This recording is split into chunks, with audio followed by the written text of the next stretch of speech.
I have tissue or napkin handy just in case I sneeze or something.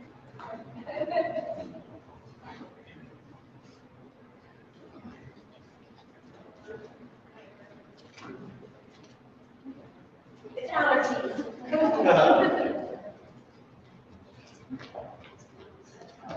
I know I'm my mother now because she always had things just like that for saying. Now I know I'm my mother. Your mom did magic, so. Sarah, I just don't wear sneakers. You were not just.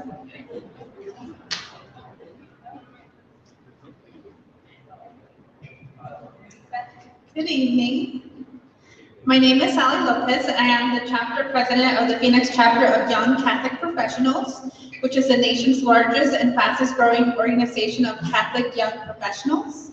In this broad national network, we have a family of peers all striving for the same thing, working in witness for Christ, and growing in confidence to live our faith openly in the world.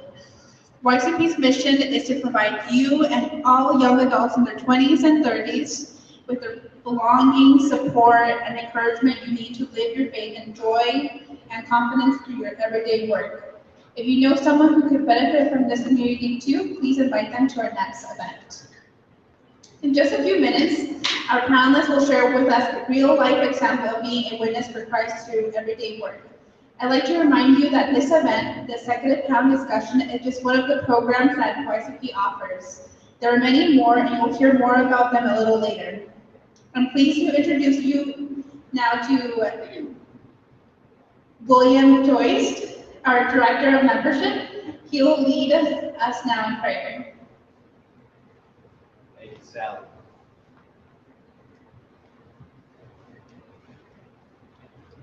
Good evening, everyone.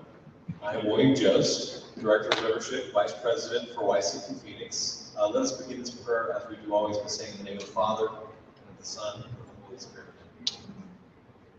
Heavenly Father, we ask you to send your Holy Spirit. We want to say thank you this evening for bringing us fantastic speakers, bringing us together in the face of this pandemic safely with fellowship. And we ask as you love us unconditionally, that we may be a reflection of your love to ourselves, to one another, and to the stranger. With this in mind, we say, Our Father, who art in heaven, hallowed be thy name. Thy kingdom come, thy will be done, on earth as it is in heaven. Give us this day our daily bread, and forgive us our trespasses, as we forgive those who trespass against us. And lead us not into temptation, but deliver us from evil. Amen.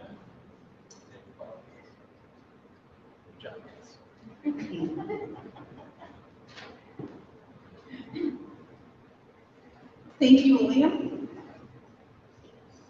Our panelists will be speaking about the topic, what is love? Their love for Jesus, their love for each other, and their love for the professional life. Gerry is the founder and chief investment officer of Taylor Frigon Capital. Mr. Frigon has over 3 decades of experience in investment strategy, planning, and portfolio management for private investors and institutions, including over 20 years at Merrill Lynch in the San Francisco Bay Area.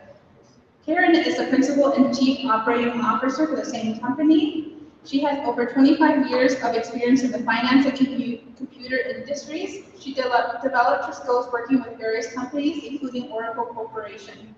They have been married for 30 years, and we have a lot to learn from their marriage and professional life. Let us invite our June executive panelists with a warm welcome, Gerry and Karen Frigon.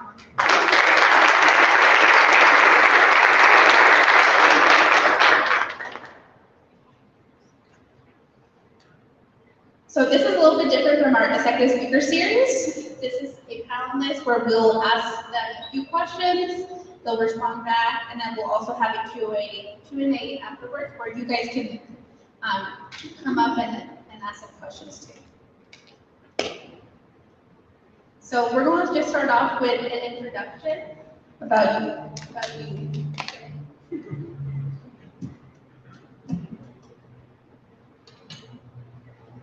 Thank you, Sally. So as Sally mentioned, I've been 35 years in the business, in the investment world, on Wall Street, I guess you would say. I spent 21 years at Merrill Lynch in San Francisco. So I came into the business on what we would call the retail side of the business, kind of classic stockbroker side of the world. However, about 5 years into my career, I learned that I really didn't want to be on what we call in the business the sell side, the stockbroker side. I wanted to manage money for people, meaning taking complete control over the management of their portfolios. And I was actually fortunate that my wife, who actually was 35 years in November, her father, who I married her in 1986. But her father was one of the original portfolio managers back at T. Rowe Price in the 60s and 70s, working literally side by side with Mr. Price. And being that my wife was the youngest of 6 and 5 girls, he was just glad to have her get married off. He didn't really care what I did, and I don't think he knew what I did for about the first 5 years of our marriage. But I knew what he did, and I listened very attentively. Anyway, long story short, he became my mentor in the business. And even though I was working for Merrill Lynch and he was doing his own thing, in fact, after his years at T. Rowe Price, he started his own firm, Santa Barbara Asset Management, in the mid-'80s. And he ended up being my mentor for the next 14, 15 years before his death in 2004. And so I was fortunate to learn what we would call the asset management, money management side of the business. And be able to take on a role of like similar. So for example, today we run a mutual fund. So the people that make the decisions inside of a mutual fund, asset managers, are different from those that deal with the old stock brokerage world where they're selling stock to people. And that was never something that I wanted to do. So in our growing up together, and we literally did, because for our day and age, we got married pretty young. I was a child bride. So we really kind of grew together in the business, even though early on, Karen was in an entirely different industry. If it wasn't for her helping me through those difficult times when you're trying to grow a business and had no idea where the next transaction was going to come from that would be able to allow you to feed yourself. She used to say I'd get to that point in a month where I would freak out as to whether or not I was going to make enough money to be able to get by that month. So nonetheless, anyway, here we are today. Lots has happened in this 35 years being in this investment business. It's a crazy world. But what I would say is that with my wife and then ultimately my 3 children, I think my daughter, our oldest is Sarah, and then our sons Michael and Tyler, we've been able to grow our business and also grow a family in a world which doesn't necessarily value family as much as it probably should. And so I think probably, our crowning achievement is our family, despite the fact that we have had a good bit of success with our business. It's a very successful business. I ended up starting, after my 21 years at Merrill Lynch, I started Taylor Frigon Capital Management. Taylor is my wife's maiden name. That's in the honor of my father-in-law, who was my mentor. Even though he didn't ever join my business, we were never together in any way. So that family connection runs throughout how we run our business, how we started our business, the way we think of interacting with our clients. We think of our clients as family. So that's extremely important.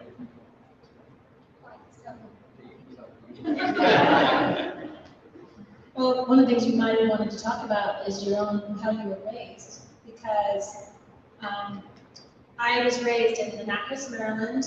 I'm the youngest of 6, like he said, but my parents were divorced when I was in the 2nd grade. So and then we fell away from the church. My mom had 6 kids in 7 years. So it was a very crazy time. And my father was not Catholic. So I fell away from the faith. And never made my confirmation. I had certain memories of being raised Catholic, and of course, my mother didn't get an annulment, so although she was very much wanted to be Catholic, she ended up remarrying. Anyway, long story short, I moved after high school. I moved to California to go to school. That's where I met Gerry. And I've been saying my whole life, even growing up, my family was all broke up quite a bit. Kids living in different houses. And I was looking for that family unit. And I found it when I met Gerry. It was my junior year in college. And I came from the era of a woman can do anything and everything. In fact, there was a commercial, perfume commercial, I can bring home the bacon and fry it up in the pan and make, never let you forget you're a man. So a woman was supposed to have a career and a family and do it all, right? That was what I had ingrained in my head. And I fought him like crazy to physically, actually. I have a sweatshirt, whatever, I tore it or something.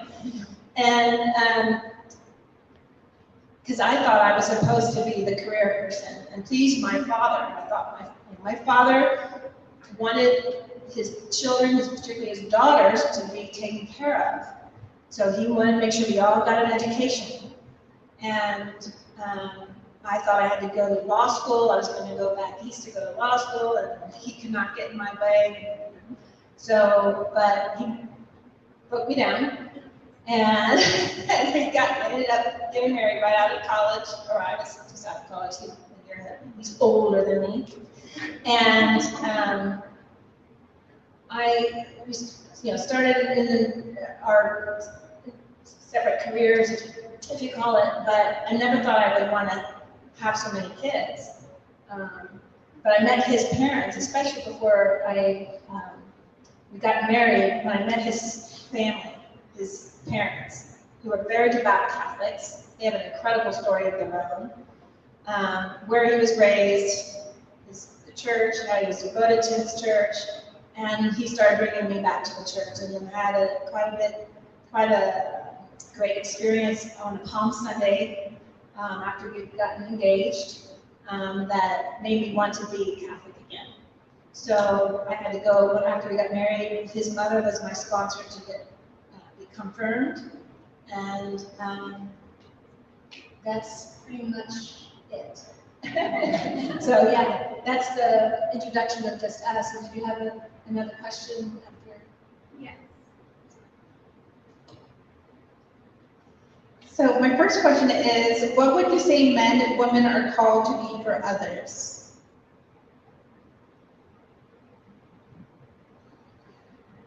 So that's a big question. Pretty broad. So first off, I think it's really important. It seems like this group has it right in my mind that first off, your vocation is whether or not you're going to be married or whether you're going to be in religious life. It's not about what you do for a career.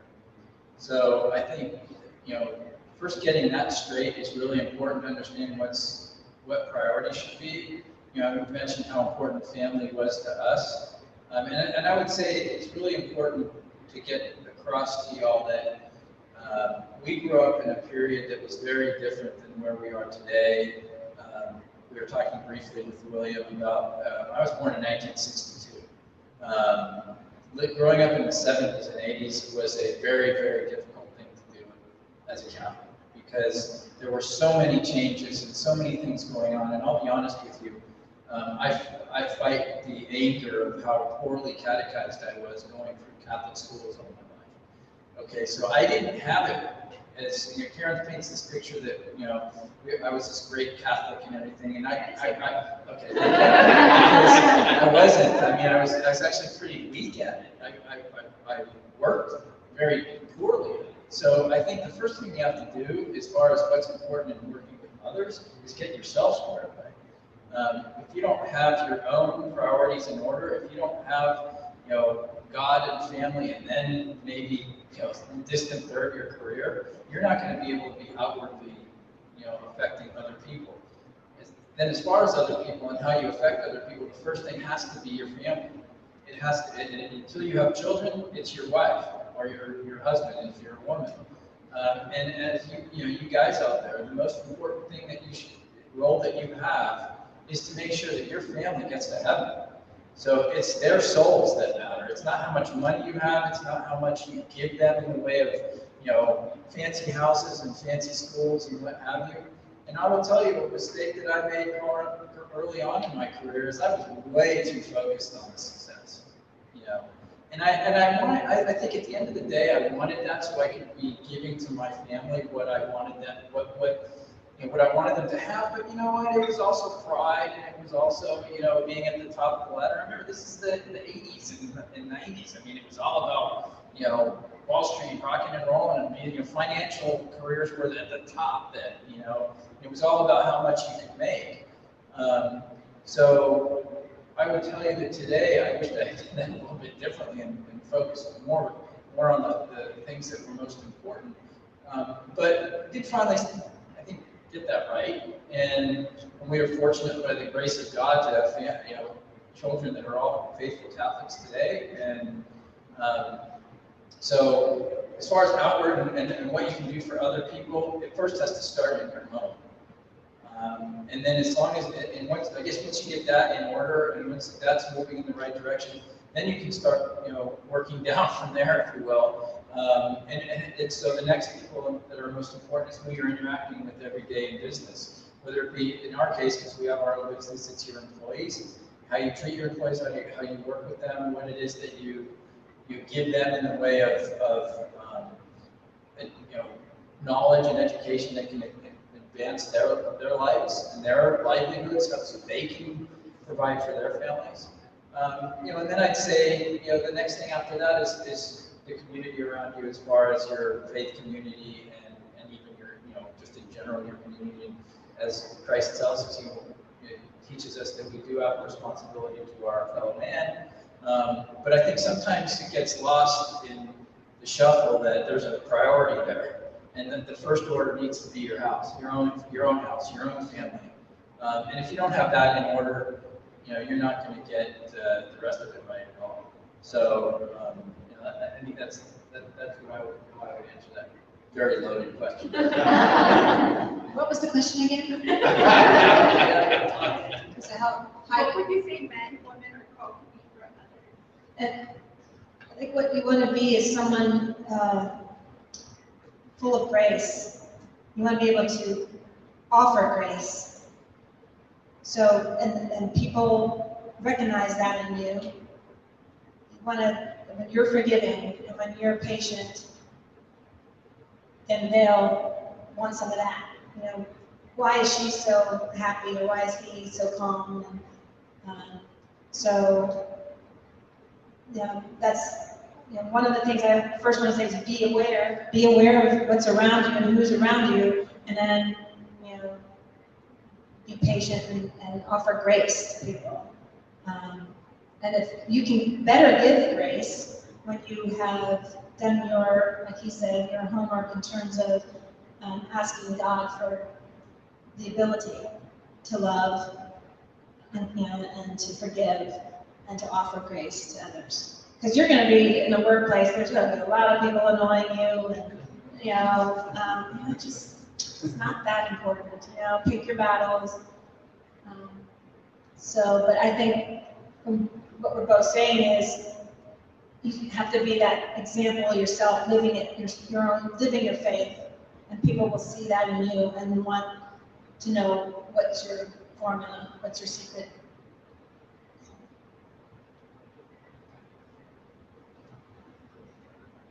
So the next question is, what role do you feel called by God to play in your vocation, marriage, and family?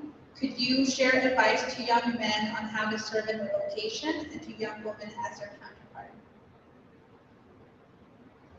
I think I already covered that. I'll reiterate. You have your responsibility to your family, number one, to God first, but then your family.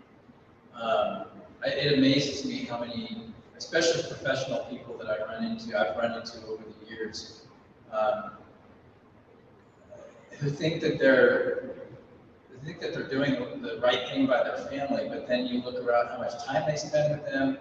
More importantly than that, how much time they spend in teaching faith to them.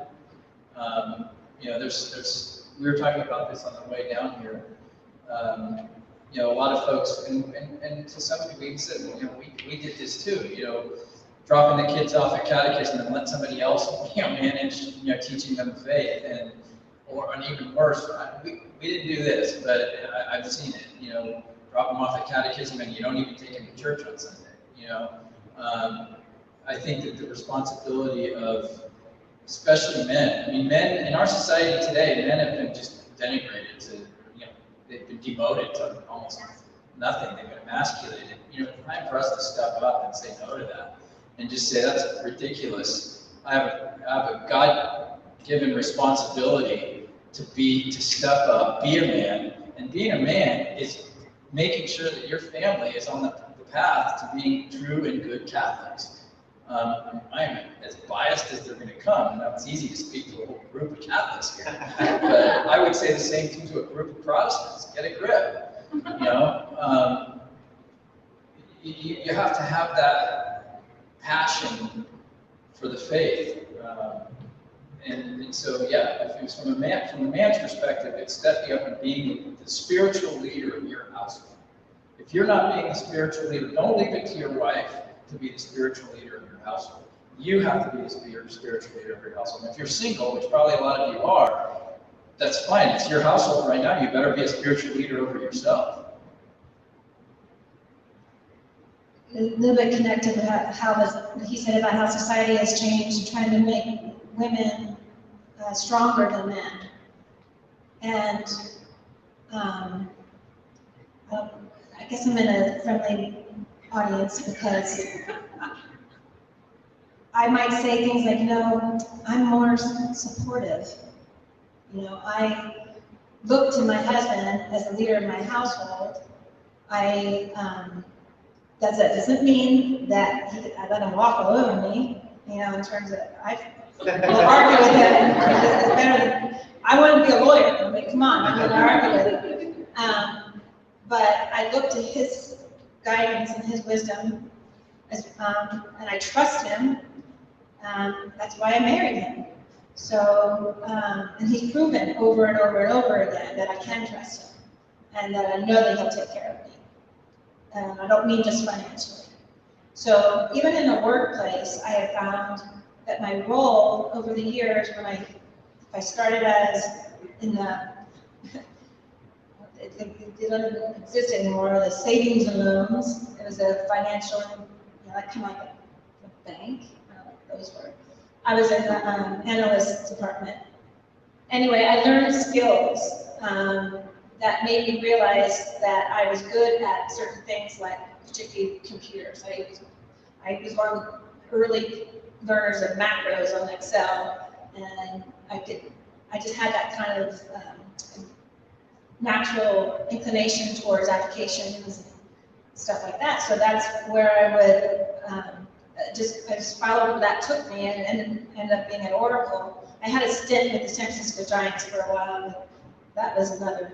I learned something from that, but not anywhere near as important. But that's what also helped me to support my husband and what he needed to do. I helped him design some trading systems and stuff like that for his work. But I did some work when Sarah was first born, but I always had my father telling me, you have to take care of yourself. I have to, be independent. And I love my father very much, and he was very brilliant. He was a Harvard master's at Harvard, and he was a great mentor for Gerry. And he always stood by his family, but he wasn't there in faith. He didn't really know, he didn't get it. And I think you were working on it, I know, and he died too young.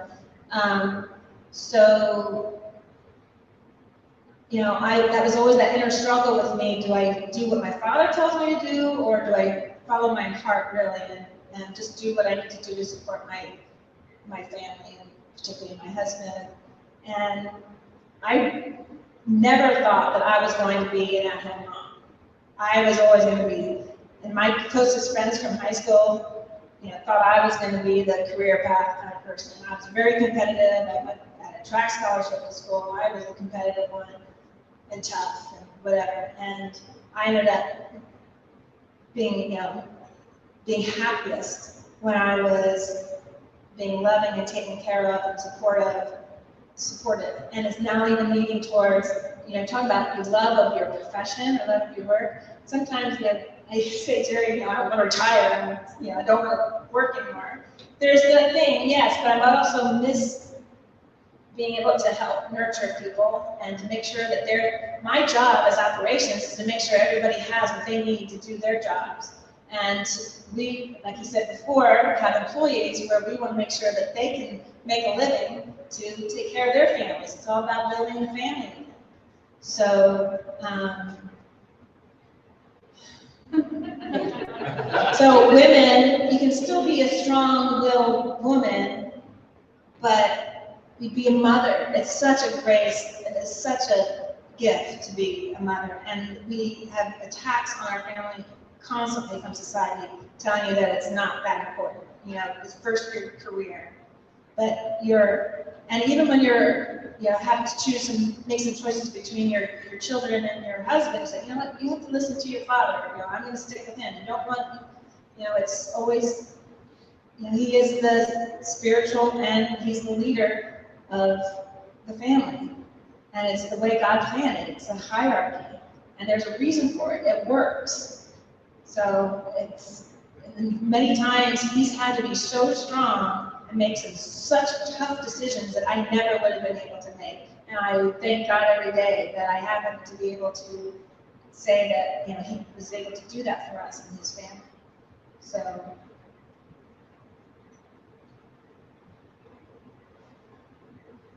How does your job or everyday responsibilities allow you to serve God? That's easier because, especially in our business, which can be such a godless business, every decision that I'm making, I have to, and my decisions are not just related to how clients might manage their own financial life, but more importantly for us, because we're asset managers. We run a mutual fund. I'm responsible, we're a small company, but I'm responsible for almost $500 million of other people's money. I take that extremely seriously, and so there's the pressure of wanting to make sure that we make money because that's what helps them to get ahead.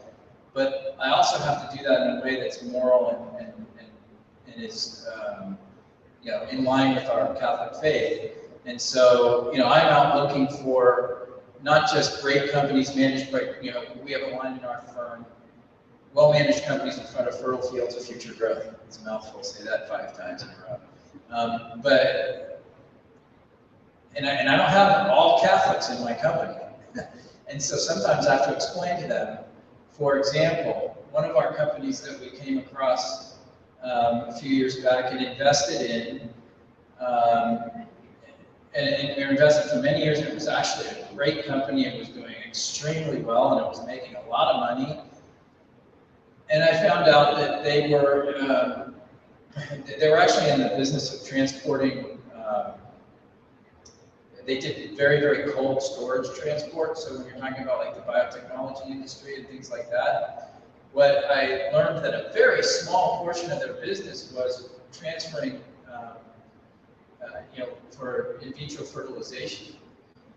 And when I found out that they did that, it was like 0.5% of their business. And I almost called up the CEO and said, "Get the heck out of that business. You guys are making all kinds of money moving around, stuff that's perfectly okay."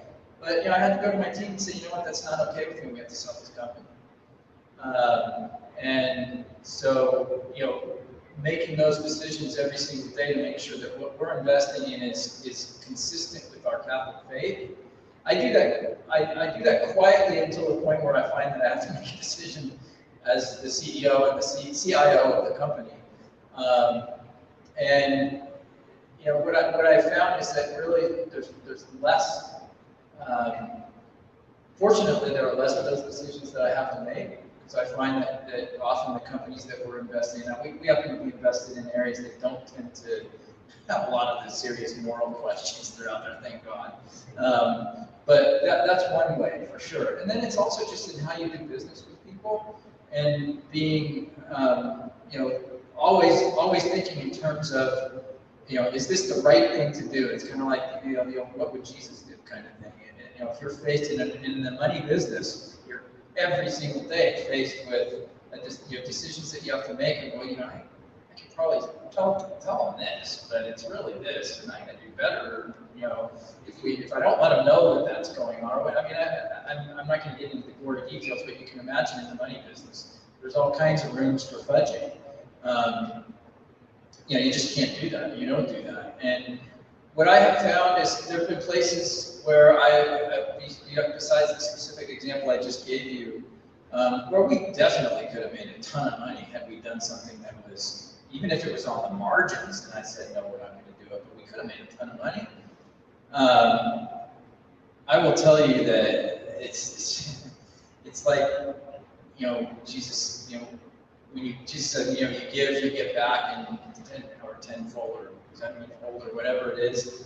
I can't tell you how true that is, because it's invariable that when we've made decisions that were tough ones like that, where we just said no, and again, when you have the responsibility of making money for people, you start weighing, well, geez, this is going to be good for my shareholders and my clients, but it's not morally right.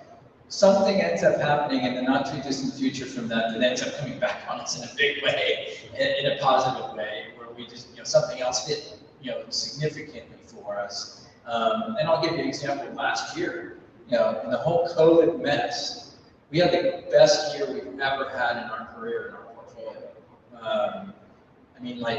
Significantly better, 10 times better than what ever happened in the market. And so I look at that and I go, this has to be because we've been really focused more and more, as much as we possibly can, on doing what's morally right, what is the true Catholic way of doing things. And I don't know what to tell you, but I think if the whole world operated like that, it'd probably be a lot better world.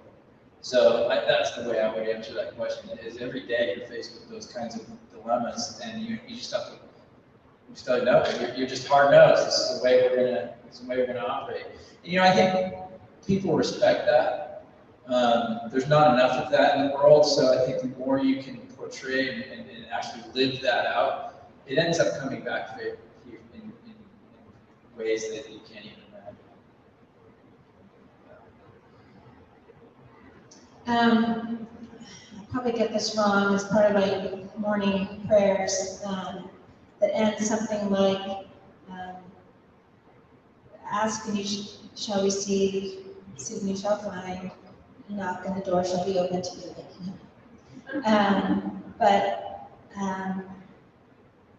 We ask God for his love so that in our hearts, in our words, and in our works, we may love him and never cease to praise him. So that's kind of my mantra, or what sticks in my head throughout the day, in my heart. I want to love him, and if I have that in my heart, that's how when I meet people, that's how I treat people, hopefully with love. And that's when the words that I say are words of love, and in my works, the things that I do, I hope are words works that will praise him. And there's just like little sister Teresa of Lisieux, do small things with great love. So yeah, I have to do a lot of little things that are tedious, but I do them because I know that they're going to be helping in the bigger picture. It's like washing the dishes. I hate washing the dishes, but if it's for my mother, I will, because I love her and it'll help her, then I can do it with joy. I can do it with great joy. And that's just such a relief. Gosh, you don't have to hate things. It makes you just feel, it's an attitude, right? So there's so much of what the Catholic faith teaches us that are in other secular sayings that is so true, but it's Catholic faith had it first, So, and there's so many tools, and I just love being Catholic. It's just I've learned so much, and it just helps you have a happier life and making your tedious job, if it is a tedious job, whatever, or even the tedious parts of a job that you may love, it makes it that much better.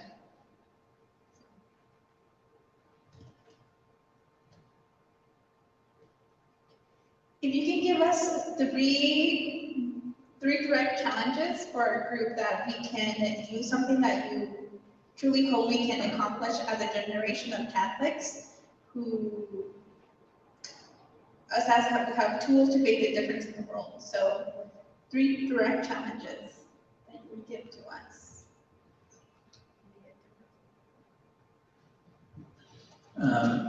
So I would say, number 1 is to educate yourself about our faith. I think, and that's something when I mentioned earlier about having, growing up in the 70s and 80s and going all through Catholic school and then going, now, or, as an adult looking back, I didn't even know that. How did I not know that? I went through Catholic school. It was horrible. So I started, it really is. I mean, I started, maybe 5-6 years ago being much more intense about the intellectual inquiry about doing intellectual inquiry about our faith.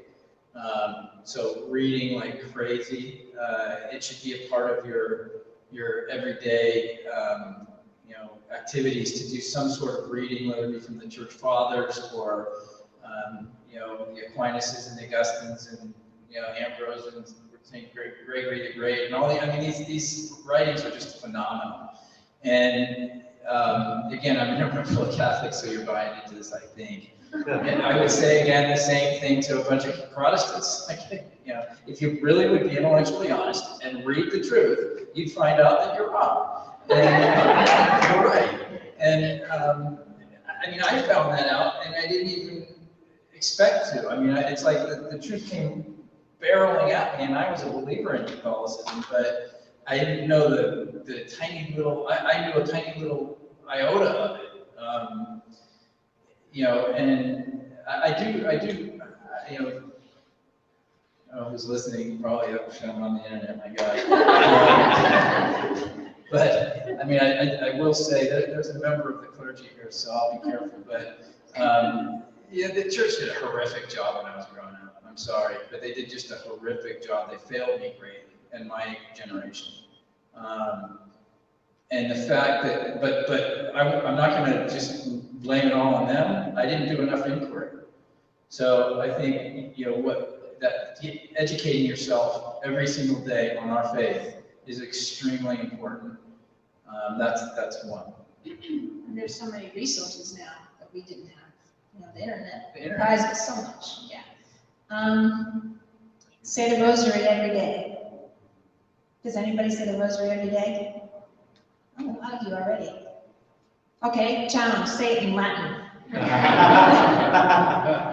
It's fun, actually. It's really cool to learn Latin. And Latin is the main language of the church. One of the 3 sacred languages, Greek, Latin, and Hebrew, thank you.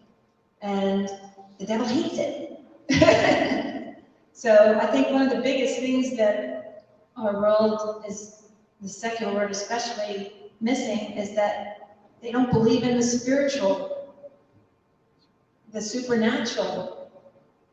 They don't believe that there's demons out there. And your rosary is your greatest weapon against those demons. So, and then talk about graces, we say the rosary every day, and if you, I don't think any of you are married, maybe you are, but once you are, say it with your family, say it with your wives, your husbands, say every day, holding hands if you can. Pray every day with your family. So educating yourself, praying, those 2 things that are really, I think, required as Catholics. And the third one I was going to say is fill up space. So what do I mean by that? It's let the world know that you're Catholic. I'm now on my Zoom meetings with, I might change it, notice that, but I feel so good about the fact that I have a picture of Mary behind me in my Zoom meetings. And you know what?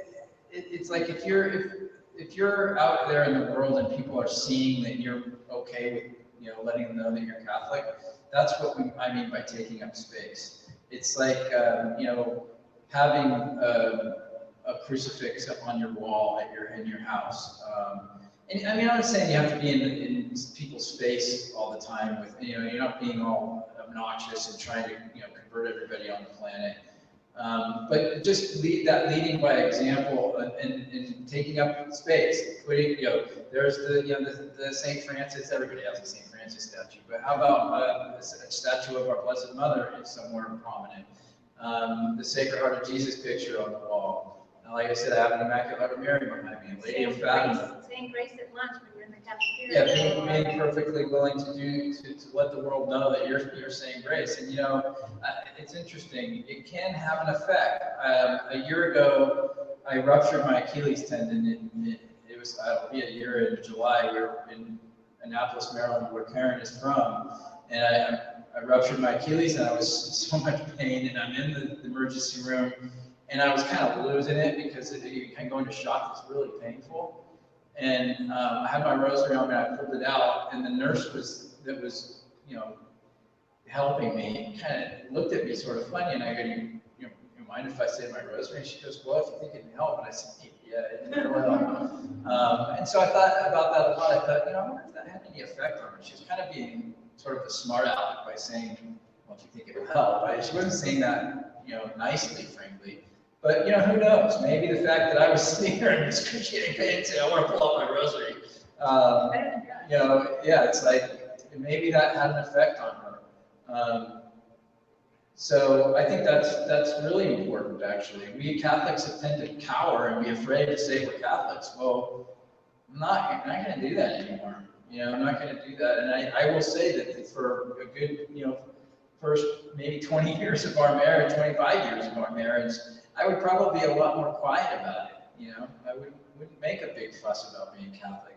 And I'm not saying you have to make a big fuss, but take up space. Let the world know who you are, who you follow. Makes sense. So I want to take this time to open the floor with any questions you might have. You can just send them. All right, you guys work together. You guys go to church together.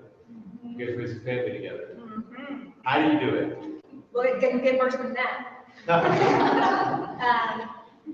When we first moved to Central Coast, California, we had a house where at the time I wasn't working for him. He was still working at Merrill Lynch, and he would drive once a week up to Merrill Lynch.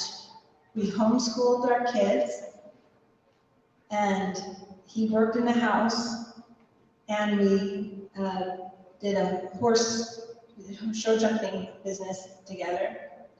So we were together 24/7 in the house, and we remodeled the house. So we lived in a trailer for 6 months.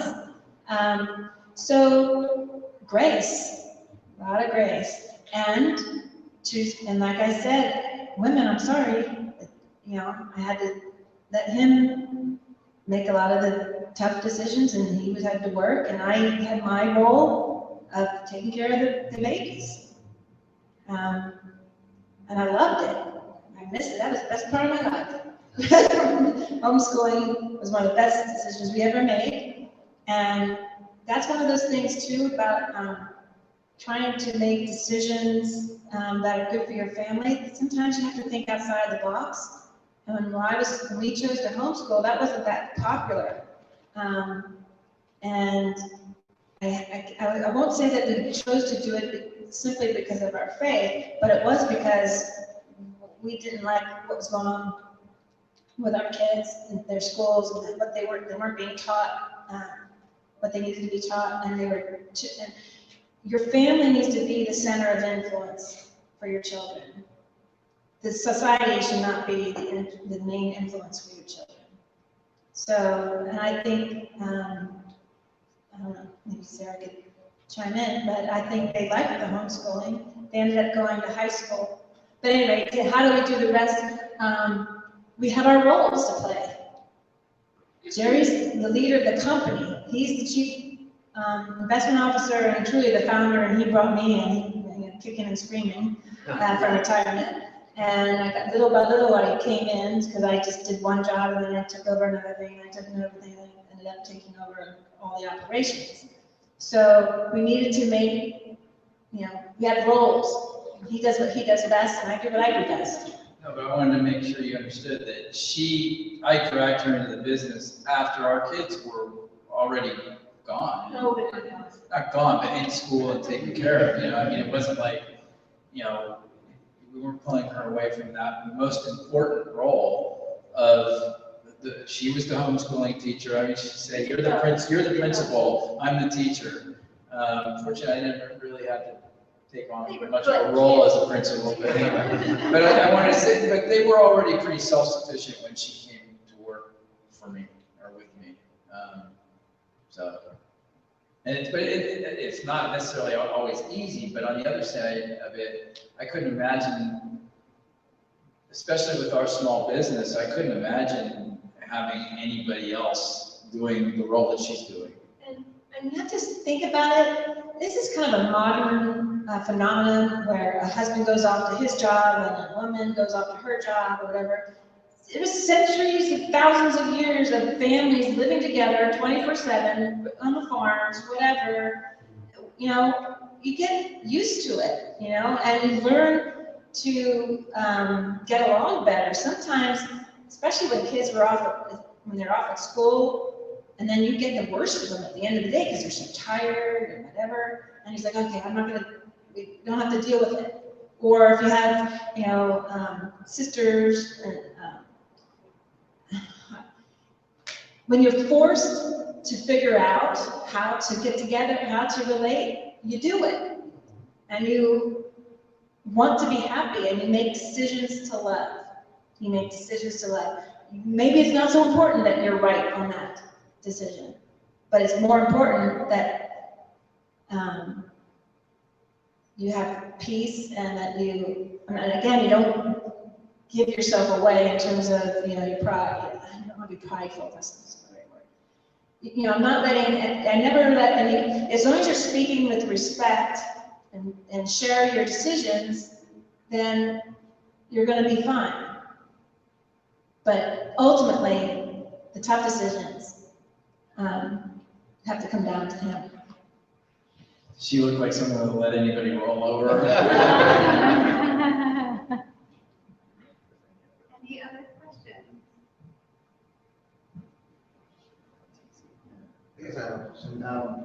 When you were raising the babies, were you, or either of you, full-time, part-time, working from home, working from the office, or both? When they were babies, she was home full-time. Until we were 12. I was 12. Which was, and that was by design. It was, we made a conscious decision. We had lived in the San Francisco Bay Area, just the decision to move to the central coast of California, which was a much more, we lived in a pretty rural area. Karen mentioned we have a horse ranch, still have that ranch there. That was a decision that was based on family. We didn't want to raise our kids in the Bay Area. It was a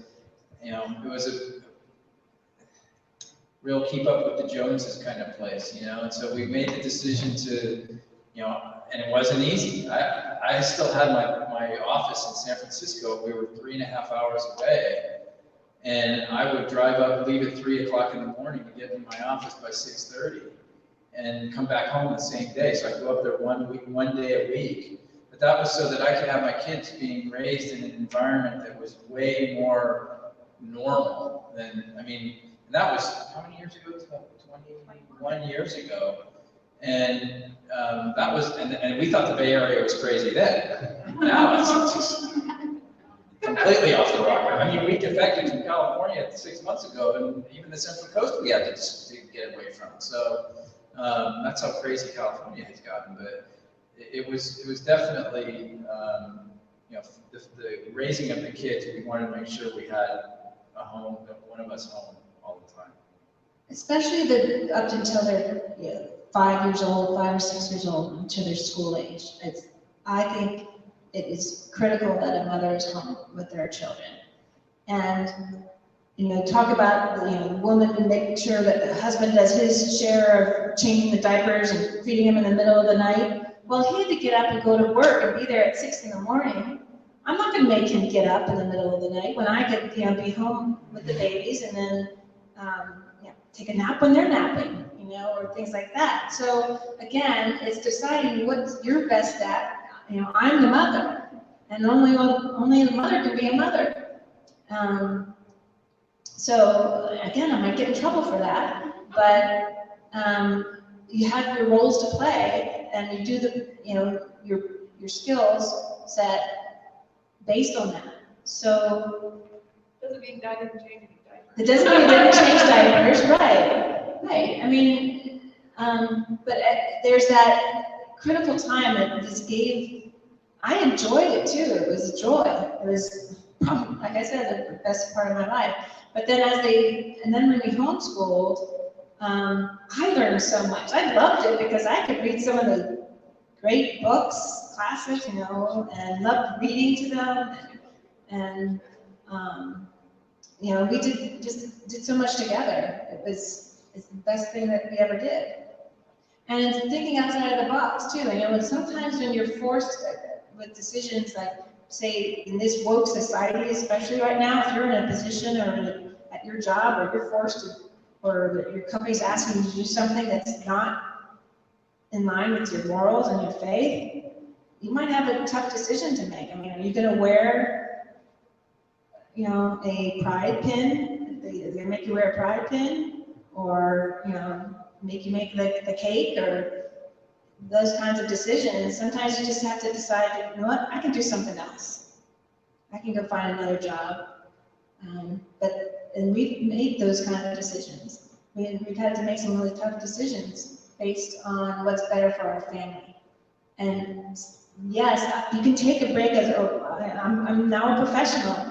You learn a lot, even as a mother. And I didn't stop being intellectual just because I was a mother. Yeah, there were times when I didn't have any sleep, so yeah, it's hard to put 2 words together. But I still had the brain to be able to follow the news and do my readings and stuff like that. So, and work on other skills. And there's so many great things now with supporting mothers that they have their home businesses and stuff that help. Well, you can also take care of your babies, and it's so important. It just gives them that.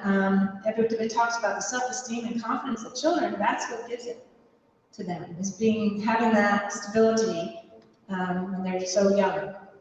So. Come on, more questions. Go ahead. Go ahead. So, how was your relationship before marriage? Like dating advices you could share? Like, Yeah, we There was a joke. Well, no, the joke of my friends was after the 3 months, Karen, are you going to break his heart too? Because after 3 months, that's when it got to that level of, is he it or not? I'm like, no. So that's when it really starts to get serious. And so when I met him, we were engaged after 6 months, 9 months. 6 months. Well, and 3 of those months he was in Europe because he had graduated college and went to a trip. So he was gone for like 2 or 3 months of that. So now we can talk. Karen says that I'm the longest she's dated anybody. Yeah. But yeah, it was I think it was pretty short for us, right? 6 months. In today's terms, I think people. 10 William was just years. talking about someone 10 years before they got married. That's wild. So we were pretty short, and we got, for our age group, which I think is even more now, we were early. I was 23, she was 22. I was almost 24. So it was fairly short. Advice? I'll tell you what, no offense to your buddy, but don't take 10 years to get married. Find who it is, close the deal, and be done. And go on. Have 10 babies. I mean, I'm serious though, I think, You're healthier and happier as being married. yeah, you're not gonna sleep anyway for the next however many years. I mean, I say it all the time, I've spent 27 years since I've slept. It doesn't even matter when they're adults, you still don't sleep because you're worrying about your kids. And we have great kids. I mean, I think from an advice standpoint, I would definitely, not, when you find somebody that is aligned, don't waste time. Get to it and get to your family and start focusing on raising that family and building that family. I mean, our regret is, we both wish we had more kids. So, and then, don't wait. Have that family. And, I mean, Lord knows we need more Catholics in the world. So, more good Catholics. So, yeah, I think that was we would answer it, right? And you can include your children in everything you do. Take them with you. Go to places. The homeschooling, that's your life together is all an education. Well, yeah, come back. What was the deal? But my point is, what are you waiting for? Are you gonna go travel? That was one of the things we were like, we're gonna travel, so we can't have kids yet. And it's like, we weren't traveling anyway. So let's just, and then you just can take them with you. Traveling's And, okay. yeah. Do you guys still date? Like go on dates and stuff? Oh, yeah, we went on a date today. I think we did. I said, you want to go up we live up in Desert Mountain. It's a beautiful place. I don't know if you're familiar with it. There's a club that we belong to there, and we went into the club and had lunch. And it's like, oh my God, that lunch. I mean, we could have had a peanut butter and jelly sandwich. We went up and had a nice lunch at the club. So yes, I think we do definitely make a Because point to being do empty that. nesters, it's easier. It's a lot easier. It's hard when you have kids, but it's definitely, we And you definitely. do have to still- make that time. You do have to make the time. To be romantic, because I will tell you, back to your question of how you do it working together, Sarah can attest to the fact that there have been times it's like, it's 9 o'clock at night, I'm in the bathroom, you cannot ask me about that right now. I can't remember what was done, if I did this yet, ask me tomorrow, So, especially when it's your own company too, you're really 24/7 in your company, but you have to set those boundaries. You have to be able to say, this is our time to be romantic. One of the things, best tips we ever did was in our bedroom, you don't have pictures of your kids and things of work. It's all about you. No TV in your room.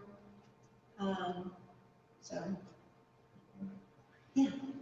How do you guys communicate, especially on difficult issues like finances or life changes, moving? Well, he's my financial manager. So. It's challenging because, like she said, because we work together, and I'm definitely the one that's guilty of this. I'll admit it. I'll start talking about something about business, and as we're going to bed. And so, I think that's what I can do better at is to kind of compartmentalize that a little more. Flip side of that, though, is I'm way more organized than she is. And I like to have a schedule. I always say time block. And we always miss our management meeting at 1:30 on Tuesdays. And And it's my answer like, to that is we're constantly having our management. But if you would stick to the meeting, we wouldn't have no. So this goes on all day long. But we pretty much laugh about it too. So I think humor is a good thing that helps to keep. But communicating I think at the end of the day, it's pretty much, we're constantly in communication with each other because we are, as you can tell, we're together all the time. But this is something for the guys out there too. I've always, I know I have a lot of friends that they have this big thing about guy time and, going out with the guys and all that. And, I've never been that. I never wanted to really do much without her. It was always like, we're attached at the hip so much that it's like, it's not all that fun for me to go out and hang with a bunch of guys. Now that said, I like to play golf, and I like to play with my buddies and what have you, but At the end of the day, when it comes to anything like significant, like I would never dream of going on a vacation without my wife, or going on any kind of significant trip without my wife. It's like, that would just not be fun to me, So I think, we're constantly communicating, but it's also because we get along so well. It's still on, okay. We get along so well that it just kind of happens naturally, don't you think? And I think also when there's something difficult to say, you need to just come right out and say it. And just say it respectfully with love, or ask, be listening if somebody has something serious to say. Don't let it drag on, because then it gets tense. Just be very tactful when you tell her she's wrong. Yeah. So, but my point being, because you tell onto my train of thought, that like there have been times, especially like in the business, where there was something I made a trade error or something, and I know he's gonna be mad, right? It's like, there's nothing. What am I gonna do? Not tell? I have to tell him. So you know what? You just have to come right out and say that. Be as honest and respectful as possible, and get it over with. Don't let things drag on. Don't ever go to sleep angry. That's a great one. Yeah. So, my wise thought. Actually, it's interesting because she talked about things like trade errors. They can get really expensive in our business. But actually, I would rather have her be the one that's making a trade error than like one of our employees, because I have no choice but to deal with her. And it's like, we're going to find a way to forgive her. Yeah, you got to forgive her. Whereas it's be a lot harder if it's an employee that just cost me. So many times by now. Yeah. No, that's not at all true. Unfortunately, we all make a lot of errors. And you know why? Because she built the system that runs our trading system. And so it works really well, and she gets major kudos for that. So if she makes an error now and then, it's okay. We deal with it. So yeah. Anyway, there was another one somewhere here. You had another one. Yeah, comment and a question. I think the more inclusive term now for mother is birthday person. Oh my gosh. My question was similar to Jason's about personal finance. As a married couple, how do you guys deal with that? How do you communicate? You have a budget, you have separate checking accounts, credit cards. Well, we're in the financial business, But so especially when we first started, yeah, she had her own. I always had my own credit card, because I wanted to have my own credit built up. But we always had, the one household checking and all that. And I did kind of do the checks, pay the bills, those old days when you actually wrote checks instead of doing everything electronic. But we still discuss it. I mean, there's times, like I said, I want him to be the leader. Well, he's like, Karen, you need to know this stuff. You need to talk to the tax accountant with me. You need to understand all of our trust documents and stuff. I'm like, no, I don't want to deal with that. I let you deal with that. But it's good that you do it together and have at least know where everything is. Maybe I don't understand it as much as he does, because he looks at it so much more often. If I see something once a year, at least I know where it is, So I don't think it's a good idea for married people to have separate anything. So we've always had everything together. Her money was my money, and my money was her money, that kind of thing. The credit is a little different, because if something happened to me, I've seen it with clients where everything was, the guy took care of everything, and all of the credit stuff was in his name, or both of their names. And the problem if it's in both of their names is that that's not necessarily building credit for his wife, and so, or vice versa, but usually it's the wife. And so it is important to have separate credit. Like with all of our kids, we had them get credit cards right away, not because I want them, and I tell them, you absolutely have to pay that bill off every month. If you don't, you're in trouble. But it does build them credit. So if they had to go out, and it's just the world works on credit, and so it's really important to have that. But we don't separate it. We also got cards with their names on them first. Which built them credit. So that's a really important thing when you have adult children, which you guys don't have, but hopefully. and even part of our homeschool, when we did homeschool, we had a game about learning how to do finances, where they could learn how to, what it means to write checks and to borrow money and to, was it, remember that game? The father, what's it, not? Just don't. I don't remember. She was telling me I was investing, guys. I don't remember. So,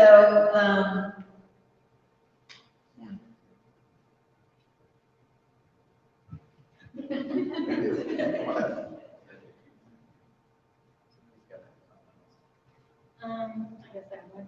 So you were encouraging people to have children earlier. Do you have grandchildren now? no. Thanks for Let's that. get on it. That's why we should have had many more. I should have started earlier. But, That ship has sailed. no,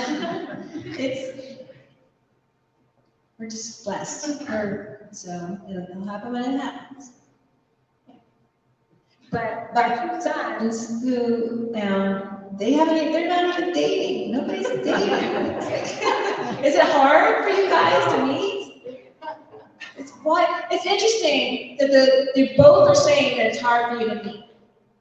But No. You're supposed to be asking us that. Open forum.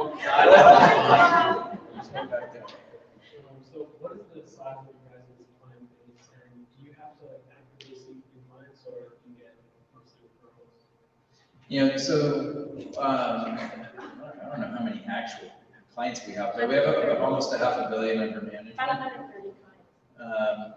So that's about 130 households, we call them. And that includes both institutional and individuals. We also do venture capital. So we have a venture capital partnership, which is a pooled vehicle that invests in private ventures.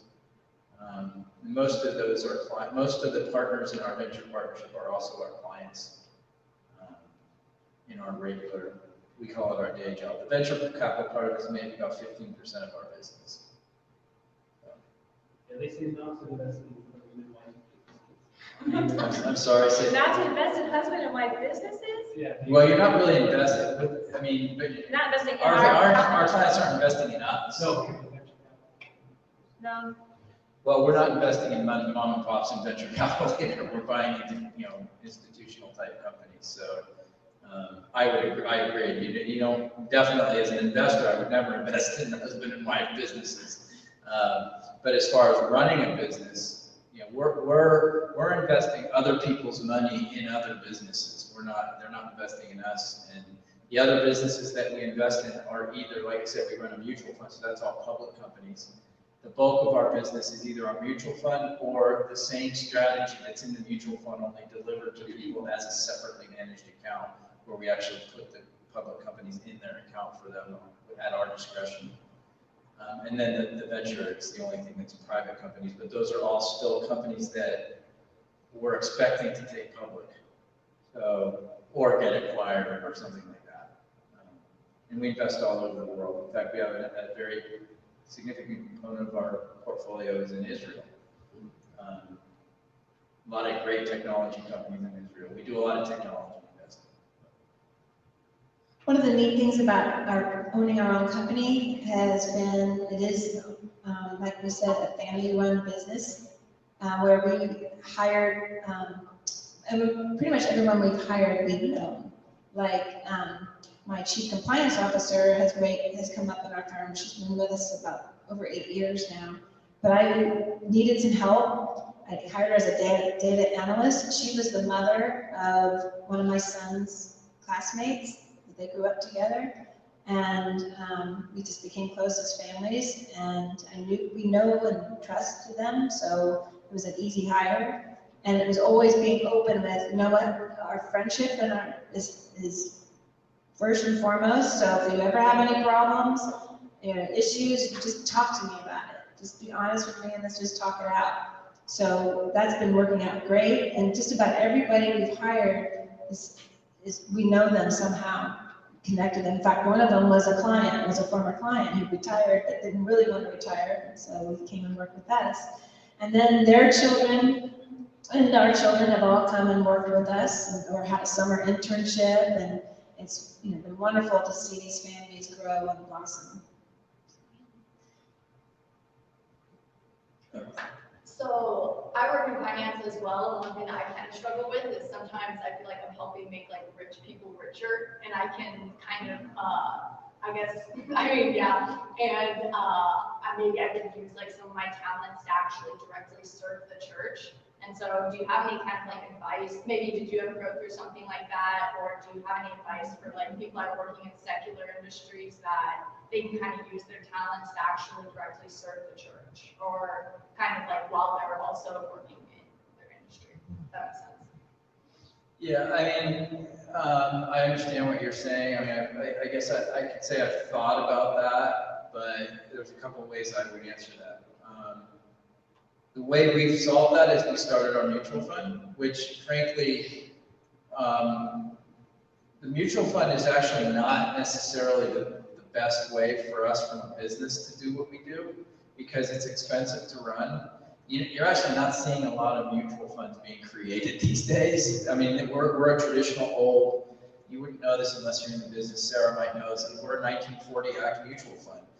And that is the old school, if you will. But I really like it because from a business practicality standpoint, if someone comes to us and wants us to manage their portfolio and wants us to do it on what we would call a separately managed account basis, where I mentioned it earlier, we're actually putting our portfolio of companies in their account for them, and then they give us the authority to make changes in that account. It's called discretion. I need to have somebody, I mean, our minimum for that is $5 million. I don't like that that's the case, and so that's why we started our mutual fund, because for my mutual fund, someone can start with our mutual fund with $1,000. And so I feel like anybody can really muster up, that's working, making any kind of living, can muster up $1,000 to put in our mutual fund. So that's the way that I can help people that are not the rich get rich, hopefully. And you'd be amazed. I mean, and I'll tell this to you, if you're not investing money, you need to be. One of my son's friends, about 8 years ago now, came to us with the question of what do I do with, how do I get started in investing? And I mean, look, I'm just telling you that what's that? 18. Yes, it's 10 years ago. No, 8 years ago, okay, whatever. I was 26. And so he put, I told him, well, you can start with $1,000, and then, you should put like $100 a month in. And, he's participated in a period of time where we've done phenomenally well in our portfolio. Oh my gosh, how much money he has in his account right now, because he's been adding and it's been growing like crazy. It's like, it's changed his life. There's nothing, and there are periods of time where we don't do really well, and we have to tell people just hang in there. And if they do, it ultimately comes back around to doing really well. But there's nothing like having gone through this last period where we've done super well. And I've had people call me and tell me, you guys have changed my life. I'm like, I don't know how to handle that, because I'm just making investment decisions for you. I'm not necessarily planning on changing your life, but it can be that way. And a young person that's starting out with little tiny bits of money and adding to it regularly, and then all of a sudden, it started with $1,000 8 years ago, and it's worth like 70 grand, and you're like, oh man, this is making a major difference. So that's how I would say. As far as putting your talents towards other things, I think differently. Like, I don't like this whole idea, this kind of, I'm going to use the term social justice warrior type of view of the world, because there's altruism in profit. In fact, one of my good friends, a guy by the name of George Gilder, has said that profit is the index of altruism. Because by making a profit, what you're doing is you have to be outwardly thinking. What does somebody else want or need who is willing to pay me and actually allow me to make money on whatever product or service it is that I'm selling to them? And so the more the profit is, the more they are wanting or needing what it is that you're selling. And so it's a real measure of how much good you're doing to someone else, that they desire what it is that you have. And so what I would say is the more that you can then earn a profit, and then turn back around and make decisions about how you want to help other people with that money. In other words, make, charitable. And I'm not talking about charity in the way of, yes, feed the poor, and yes, sure, I'm down for that. But frankly, the more charitable kind of stuff that I want to do now is more about how do I support our church in our efforts in trying to grow the faith and helping people, helping our clergy save souls. Those are the things that I'm interested in. That now you might be interested in other things, but I can do more of that because I have made more money and made more profit. And I can say the same thing about the good people that are my clients, even if they're rich people already and they're getting richer. I can tell you, without a doubt, 99.9% of the wealthy people that I've met in my business are phenomenal people.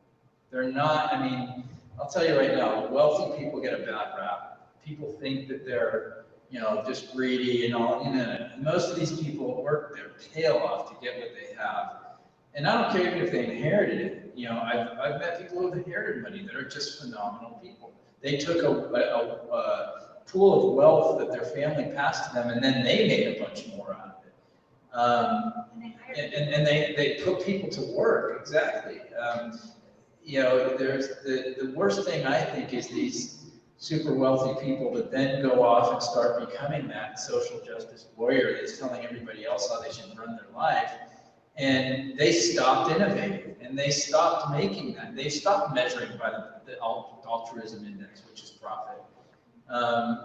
So I don't think, don't let yourself don't put yourself down because you're helping people that happen to be wealthy get more wealthy. It's, surely be picky about who you do business with, right? I want to make sure I'm doing business with people that are, I've fired people before because they were not good people. Fired them as clients. There's an acting institute, is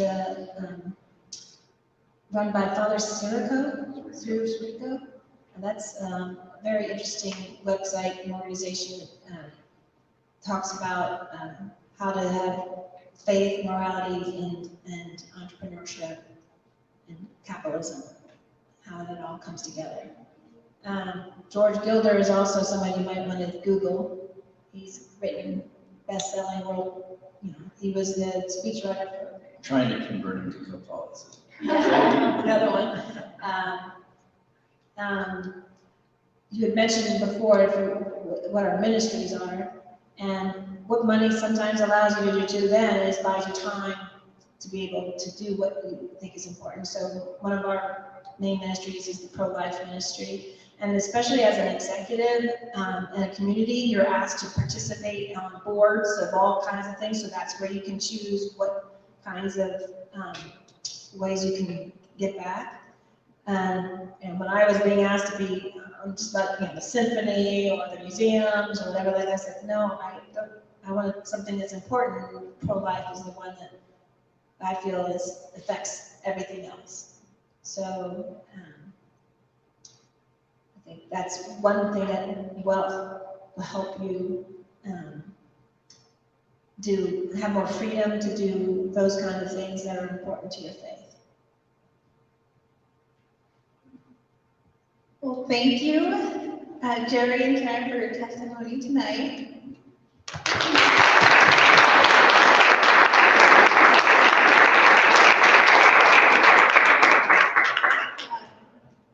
You have given us really great insights and knowledge from what you carried through your workplace, but also your marriage. So thank you for taking the time to talk to us as young adults. I think we learned a lot tonight, and it really is such a privilege to have you as one of our second speaker series for our chapter. So thank you again.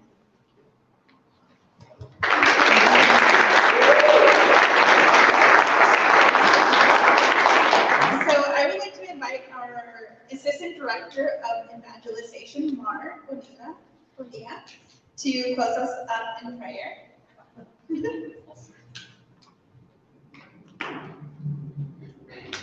So as some of you know, St. Joseph is the patron saint of YCP. So during the prayer through St. Joseph, Saint Joseph, by the work of your hands and the sweat of your brow,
Thank you, Mark. I want to thank all of you for coming tonight. Our next event will be our second speaker series on Thursday, July 15th at 7 p.m. And then in August, we'll have our executive panel discussion on August 19th at 7 p.m.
Okay, well, Sylvia, Yes.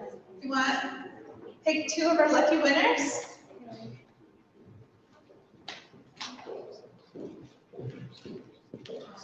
And then we got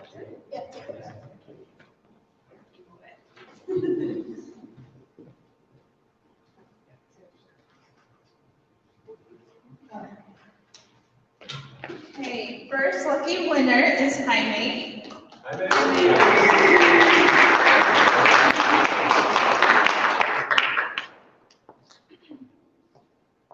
And then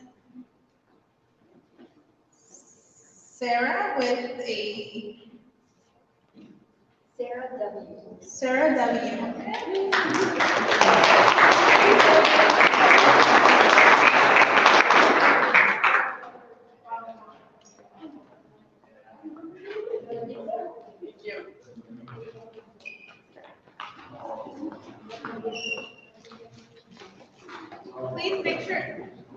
Please make sure there's a lot of food, drinks, and some before you leave. Thanks so much.